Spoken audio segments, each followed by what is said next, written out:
Right, good morning. So here we go. That's this is us, curbside. Been in Rill for, I don't know, 20 years. If we can quickly interest you in a crazy Christine car killer, that thing goes like stink, or a brass effect horse, cast iron, or a dinosaur. You might want a dinosaur, or somewhere to put your mail. If nothing else, you can come here. That'll be finished by the time you do. Sit down and have a cup of tea and enjoy the sun. Okay, so on to the Freelander. We like to do the cold test. Well, I like to do the cold test. The cold test, what's the cold test, I hear you say? Well, the cold test is where I come and open the bonnet, put my hands on the bits that should be hot if it had been running, excuse me, and that proves that it's not been started up, warmed up, just to stop the engine from smoking like some nasty dealers do. Okay, so your first thing you'll notice is it's dirty.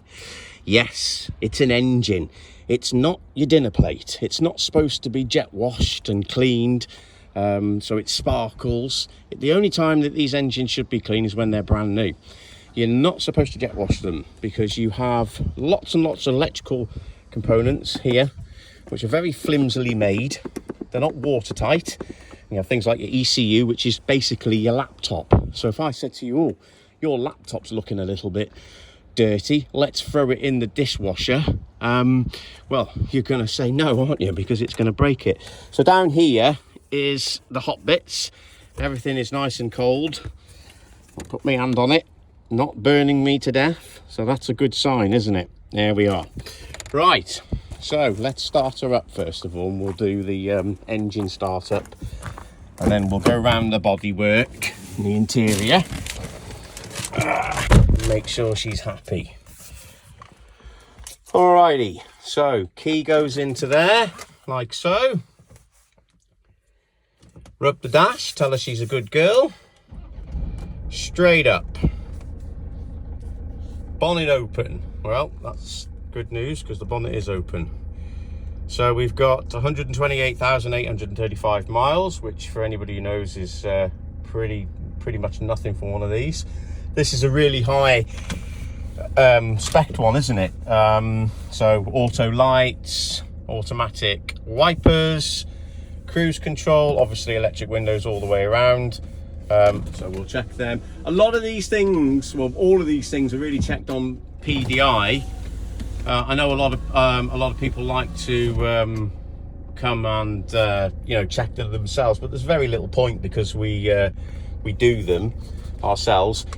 Bum warm seats, so that's very handy for when your bum is cold. Those are your controls for your hill descent and different terrains.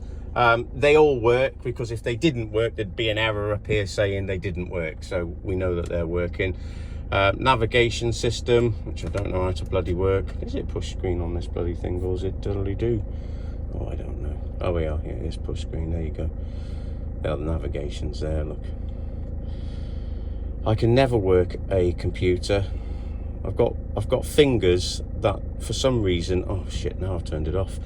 You see, I've got fingers for some reason that don't communicate with.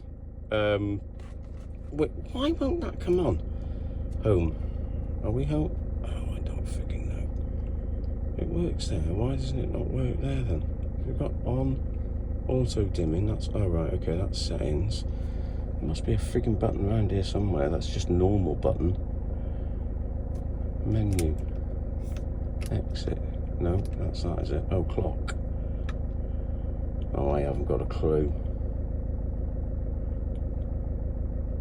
So that one's there. Right, so it's got parking sensors. It hasn't got a camera. Right, so it's got parking sensors. I'm pretty sure this one's got front parking sensors as well, hasn't it? Take the handbrake off, Ben. Idiot. No. It's got a heated front screen, though. Yeah, it's definitely got parking sensors on the rear anyway. Okay, well, I have no idea if it has got sat nav now. It must have. because I'm sure I've used it. That works. Why doesn't that bloody thing work? Screensaver. That's the screensaver. So come on. Oh shit. Let's push that again. Land Rover. Alright, well, I have got a 18-year-old here somewhere.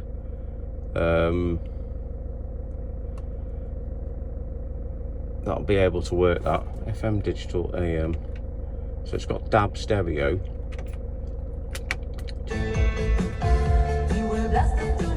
Which works. That's good. Okay, onwards and upwards, because I can't sit doing that because you'll be getting bored out your house. Alpine.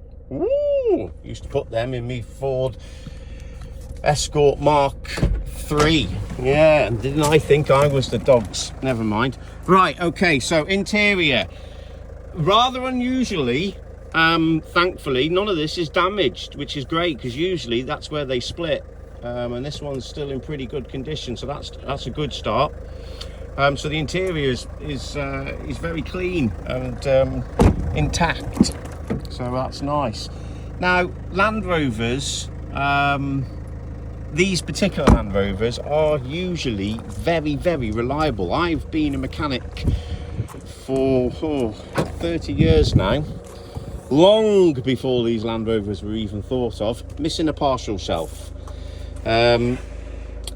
No spare wheel, just a good luck bottle, says good luck, and a pump.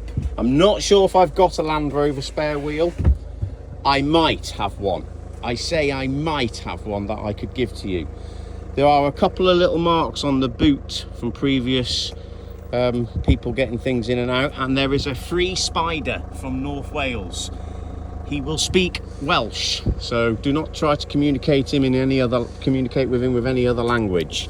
He is probably responsible for this, which is he's not responsible for that, but I'll dab that in. That's fine. I've got something to dab that in. Take your eyes away. Tyres, again, we check all of these out on MOT, but I'll show you anyway. So the treads on these ones are all pretty good on this side. Got a few marks on the alloys. Let's have a look inside the door. So we have a little bit of paint bubbling here. These are the worst bits. A lot of that will clean up. Let's look on the door panel. In terms of the bodywork and the paint matching, I know you mentioned that on your phone call that we had. This looks really, really nice, to be fair. Roof is all good. No rust up here, which is a place they suffer with. Let's shut this bad boy down. Okay, so tyres on the front. Okay, check. Fog lights. So the front corner on here is good. Usually that's where they get caught on posts when people pull in, so that's a good sign. It hasn't been bombarded with stone chips, which is nice.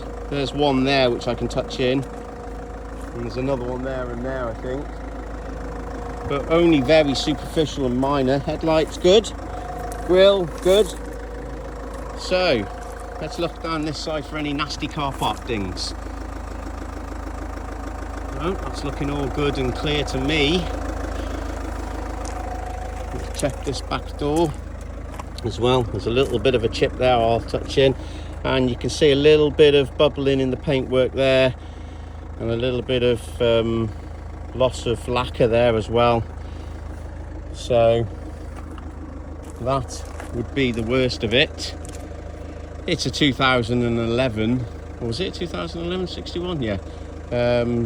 So you've got to forgive it a few marks. It's not like it's a 15 plate like this, or an 18 plate like one of the buggers around like this. But even that's got marks on it. Anyway, there we go. Right, so what shall we do now? Shall we? Oh, the seat bum warmer's good. Shall we just have another little... Shall we? Not shall we. Shall we? Shall we? Shall we? Or shall we? Should we look at... I don't know. I'm going to have to look at that to see, because Maybe it hasn't got its disc or something. I don't know. I could have sworn it was on, because I'm sure I've taken a picture of it with it on. Must be, could be me, or could be something else. So I shall report back on that. So we're going to send it now. See that post there, right? We have to wait for a pigeon or a seagull. We don't use the crows because they're sneaky little bastards. They go off in different directions. A pigeon, very reliable, very fast. Seagulls, not too bad, but they do tend to stop for food on their way. We have to wait for one. Ah, there's one there. Right, I just spotted it. What was it? He's hidden. Right, so well, we have to wait for one to get on there before it gets sent to YouTube and then sent to you. So that's unfortunately how our internet works. So I'm going to go and do that now. If there's anything that I've missed, please just give me a shout, and I will do it. I will redo the whole thing. Okay, thank you very much.